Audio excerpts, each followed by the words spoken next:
Hi everyone and welcome back. Today I'm going to be talking about my extensive circular saw collection, my honest opinions on each one and what I recommend.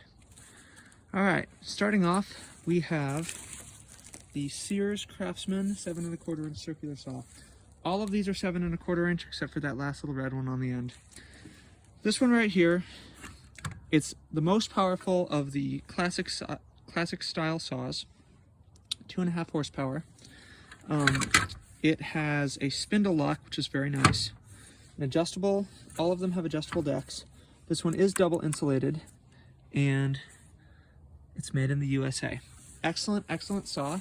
However, I do have to say, as much as I like Sears Craftsman, Skill Saw did it better, and that's why 3 out of the 5 are Skill Saws. This one I just picked up at Goodwill for pretty cheap.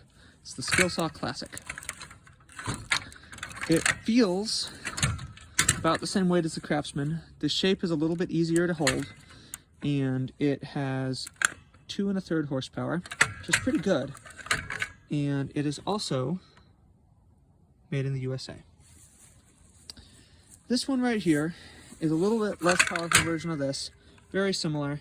Again, this is a double insulated. This one says standard duty, although these are built a lot better than all the new stuff you find today. This one is 2 1/8, so it's the weakest of the 3. It's also the lightest, and it is pretty easy to hold. This one right here is the worm drive skill saw. This is why people call these kinds of saws skill saws, because Skill did it first and Skill did it best. This one is also made in the USA. It's a Super Duty ball bearing saw. And I don't know how many horsepower it has, but it sure has a lot. It is reverse threaded. It has basically everything you could want in a saw, and they will last forever. This one I bought used. They're a bit pricier, but if you can find a used one, buy it. Some people complain, oh, it's too heavy. But if you're not using it every single day, it's a really nice, dependable saw to have. Last but not least, we have the Milwaukee Fuel 12-volt saw. This is by far the best battery saw I've ever used. I don't have an 18 or 20-volt battery saw because they are expensive and they are easy to break, and the batteries also don't last that long.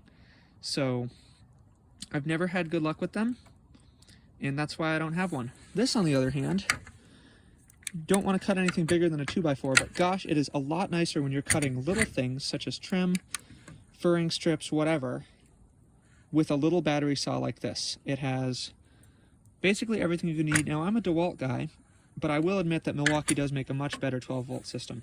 It's unfortunately not American made, but pretty much none of the battery stuff you're going to be able to find, none of the usable battery stuff is. So this saw right here, excellent little trim saw. It's the only battery saw I'd ever buy, only one I ever will buy. It's great. This saw right here, if I wanted just one out of all of these saws to use, granted I don't use it every day, but to build houses, do whatever, I would do this. Because of the worm drive, it does have an oil chamber for the gearbox, and the way the motor works, it likes higher, I believe it either likes higher or lower RPMs, and because of the geared system in there, it works and lasts longer. It is the heaviest, but I like my saws with the blade on this side because I'm right-handed. It's easier to see where it's cutting. If you prefer it on the other side, one of these is perfect for you. Now, if you're looking to get a saw, if you're looking to get into woodworking, whatever, and don't want to spend a ton of money on a saw, one of these is your best bet. Doesn't really matter the brand. They all will do the same thing. An old skill saw is going to be your best option. You can find them for about $20 to $30 each. Sometimes if they go on sale, you can get them for really cheap, like $5 or $10. But they rarely ever go bad. They are pretty noisy, and they don't have any of the instant stop features that the battery saws would have, but they're plug-in, they're dependable. If you can find an American-made one, great. And it is the perfect saw for a beginner woodworker or someone who's just doing DIY projects at home. That being said, these are all great options, and also this right here is a tool you want with any of them. It makes cutting straight cuts so much easier, and basically this eliminates the need for a costly and space-consuming chop saw. That being said, a chop saw is also a great option, but if you don't use it that much, one of these is better. That's my video. Thanks for watching.